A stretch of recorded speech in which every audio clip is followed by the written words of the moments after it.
इतिहास गवाह है कि इस जमीन पर खून की खुराक से ही सल्तनतें पनपती रही हैं।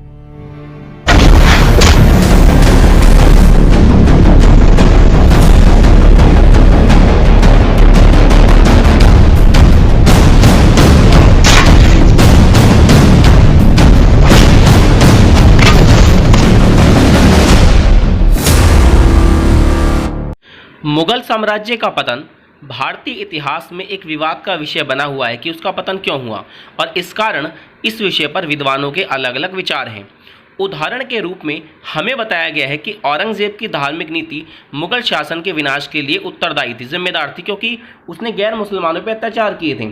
जबकि कुछ इतिहासकारों के अनुसार औरंगजेब का शक्की स्वभाव इस दुर्घटना का कारण था।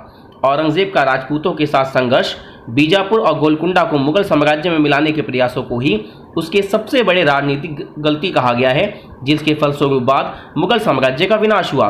देश की आज़ादी के बाद कई इतिहासकार उभरे हैं और इन इतिहासकारों ने मध्यकालीन इतिहास पर महत्वपूर्ण काम किया है। तो आइए दोस्तों, आज हम इसी बारे में ज़रा चर्चा करते हैं। दोस्तों, आज़ादी के बाद कई सारे इतिहासकार सामने आए हैं। इन विद्वानों में इरफान हबीब, सतीश चंद्र और अतहर अली की शोध का मुगल साम्राज्य के पतन की महत्वपूर्ण समस्याओं के साथ सीधा संबंध है, क्योंकि इन्होंने कहीं ना कहीं इसके बारे में सही जानकारी दी है।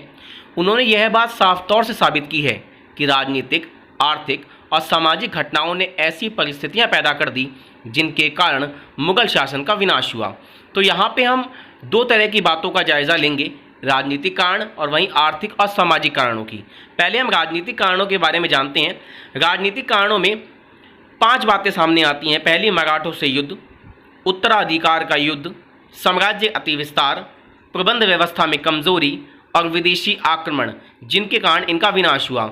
वहीं आर्थिक और सामाजिक कारणों में अगर बात की जाए तो उमरा यानी कुलीन वर्ग का संकट और भूमि संबंधी संकट ऐसे कारण थे जिनसे मुगल साम्राज्य का विनाश हुआ। राजनीतिक कारणों की बात करें दोस्तों, तो मराठों से युद्ध मुगलों के पतन का पहला कारण माना जाता है। तो आइए देखते हैं इसको।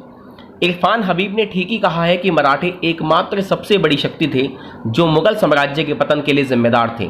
17वीं शताब्दी के आरंभिक वर्षों में मराठा शक्ति का उदय हुआ। शिवाजी के नेतृत्व में मराठे एक शक्तिशाली दल के रूप में उभरे। जी हाँ दोस्तों, अगर हम मराठों के बारे में पढ़ रहे हैं तो मराठों के बारे में जानना भी बहुत ज़रूरी है। 1674 में शिवाजी ने स्वतंत्र मराठा राज्य की स्थापना की विधिवत घोषणा कर दी थी। और आपको बता दूं कि 1689 में औरंगजेब मराठा सरदारों के अधीन सभी किलों को जीतने और यहां तक कि संभाजी को पकड़ने में भी सफल हो गया था।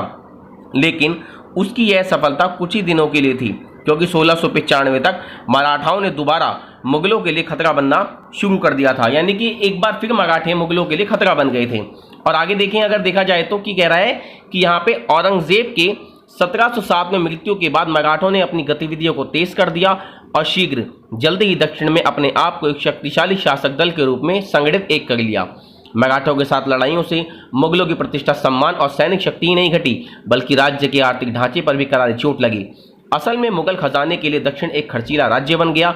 इन हालात का राज्य के पूरे ढांचे पर प्रभाव पड़ा और देखते ही देखते मुगल साम्राज्य पतन की गर्त यानी गहराई में गिरता चला गया। तो दक्षिण में जितने भी युद्ध नीतियां अपनाई गई औरंगजेब के काल के टाइम में, तो उस समय जितना भी वहाँ पे खर्चा हुआ, कहीं ना कहीं वो भी देखने लायक है यहाँ पे कि मराठों से जो युद्ध हुआ तो दक्षिण एक खर्चीला राज्य बन गया था, जिस कारण उनका पतन हुआ। तो आइए दोस्तों, आते हैं अपने सेकंड पॉइंट की तरफ, उत्तराधिकार का युद्ध। भारतीय इतिहास में पुराने ज़माने से ही उत्तराधिकार यानी सिंहासन की लड़ाई एक महत्वपूर्ण घटना बनी रही है। मुगल शासन काल में भी इस तरह की अनेक लड़ाइयाँ हुई। इस छोटे से काल यानी 1707 से 1720, और 1707 में आपको पता होगा औरंगजेब की मृत्यु हो गई थी। इसमें मुगल साम्राज्य का स्वामी या बादशाह बनने के लिए अनेक युद्ध लड़े गए। नतीजा यह हुआ कि इन्होंने मुगल साम्राज्य के पतन को एक असलियत में बदल दिया। दोस्तों, कहा जाता है कि औरंगजेब के जो उत्तराधिकारी थे उन्होंने ये बताते हैं कि उस समय मुगल साम्राज्य अपनी पूरी आर्थिक ताकत खो चुका था, बिल्कुल, यानी कि आर्थिक रूप से वो बिल्कुल कमज़ोर बन चुका था। अब आते हैं दोस्तों तीसरे पॉइंट की तरफ। तीसरा पॉइंट है साम्राज्य अतिविस्तार यानी साम्राज्य को फैलाना। दोस्तों, मुगलों को राज्य विस्तार की परंपरा यानी राज्य को फैलाने की परंपरा विरासत में मिली थी। मुगल राज्य की स्थापना से इसे विस्तृत यानी फैलाने की कोशिश की जाने लगी। बाबर और अकबर ने अपने साम्राज्य को खूब बढ़ाया, लेकिन विस्तार की यह प्रक्रिया औरंगजेब के शासनकाल में अपने शिखर यानी अपने ऊंचाई तक पहुंच गई थी। शायद वह यानी औरंगजेब भारतीय इतिहास में सबसे बड़े साम्राज्य की स्थापना में सफल रहा, परंतु कुशल एक अच्छे प्रबंध के बिना विस्तार यानी फैलाव अर्थहीन बेकार होता चला गया। बदलते हुए हालात के सामने मुगल साम्राज्य को संभालने के लिए ना तो उसके पास औरंगजेब के पास अच्छे साधन थे और ना ही राज्य का प्रबंध चलाने के लिए कार्यकुशल नौकरशाही। दोस्तों, किसी भी शासन को चलाने के लिए जब तक राजा के पास अच्छे साधन नहीं होंगे, अच्छे नौकरशाही कर्मचारी नहीं होंगे, तब तक वो साम्राज्य बिल्कुल बेकार है। और यही औरंगजेब के साथ हुआ, जिस कारण मुगल साम्राज्य में अराजकता यानी अशांति का वातावरण छा गया और विघटनवादी शक्तियों के लिए उचित भूमि तैयार हो गई और उसका अंत हो गया। तो दोस्तों, आते हैं चौथे पॉइंट की तरफ, प्रबंध व्यवस्था में कमजोरी।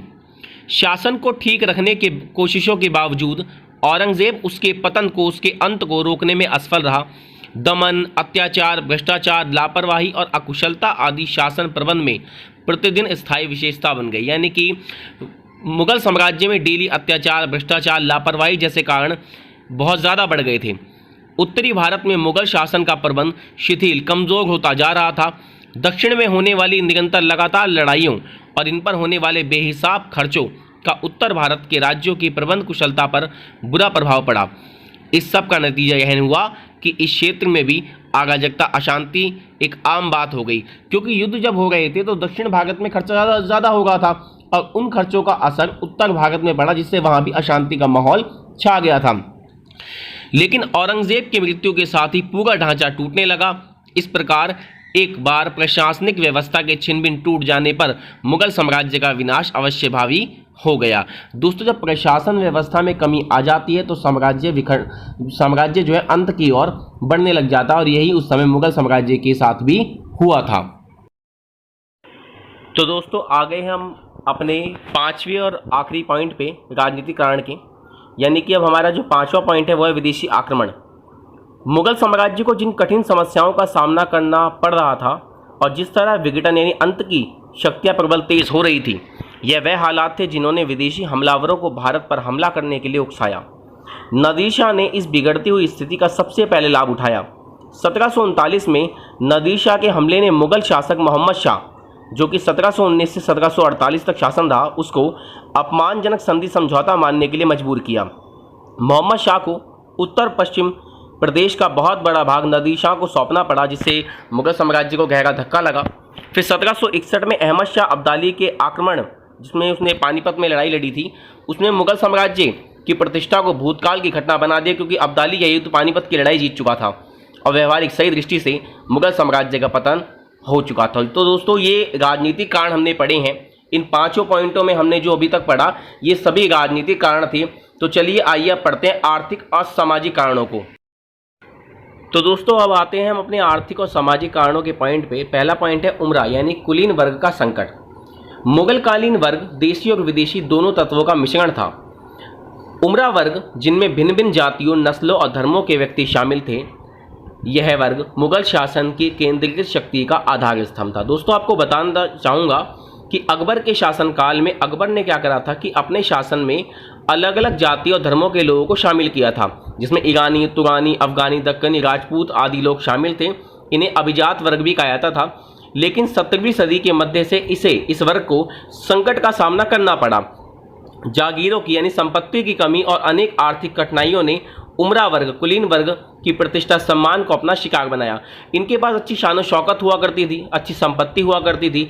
जब वो संपत्ति और शान शौकत इनकी चली गई तो धीरे धीरे ये भी पतन की ओर जाने लगे। जब ये प्रशासनिक तंत्र के अधिकारी अपने अंत की ओर जाने लगे तो साम्राज्य भी अंत की ओर जाने लगा, क्योंकि जब ये अपने आप को नहीं बचा पाएंगे तो शासन को कहाँ से बचा पाएंगे। तो पर्याप्त साधन ना होना तथा साधनों को हासिल करने के लिए मुगल सरदार, जो अभिजात वर्ग थे, ये एक दूसरे की जड़ें काटने में लग गए। इसका नतीजा यह हुआ कि मुगल शासक वर्ग कमजोर होता चला गया।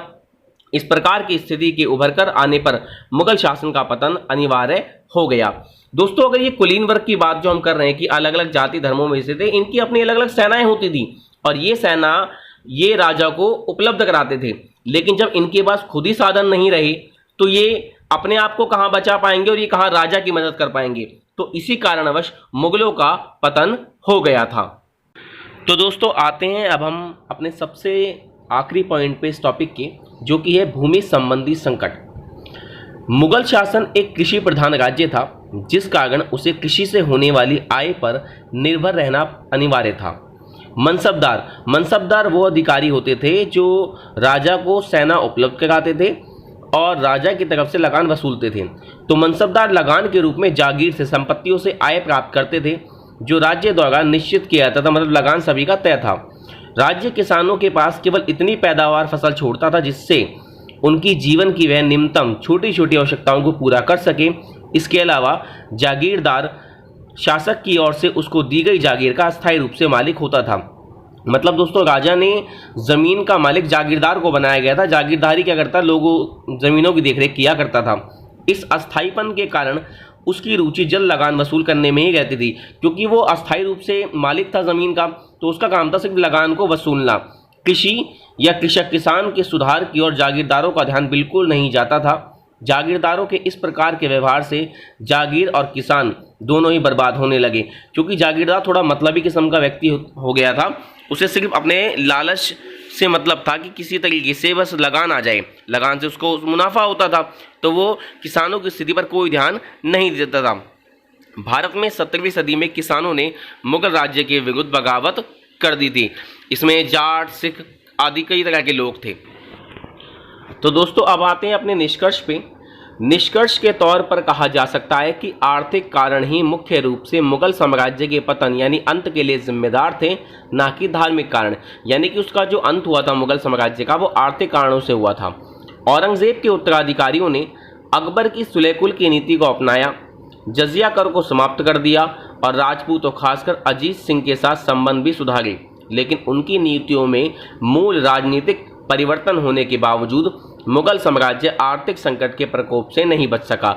मतलब उन्होंने अपनी राजनीति में कई सारे बदलाव किए, लेकिन अंत जो था वो आर्थिक संकट से हुआ और आर्थिक संकट को वो संभाल नहीं पाए थे। तो दोस्तों कैसी लगी आपको ये वीडियो? इस वीडियो को अगर आपको ये वीडियो आपको अच्छी लगे तो वीडियो को लाइक कीजिए, कमेंट कीजिए और चैनल को सब्सक्राइब ज़रूर कर दीजिएगा।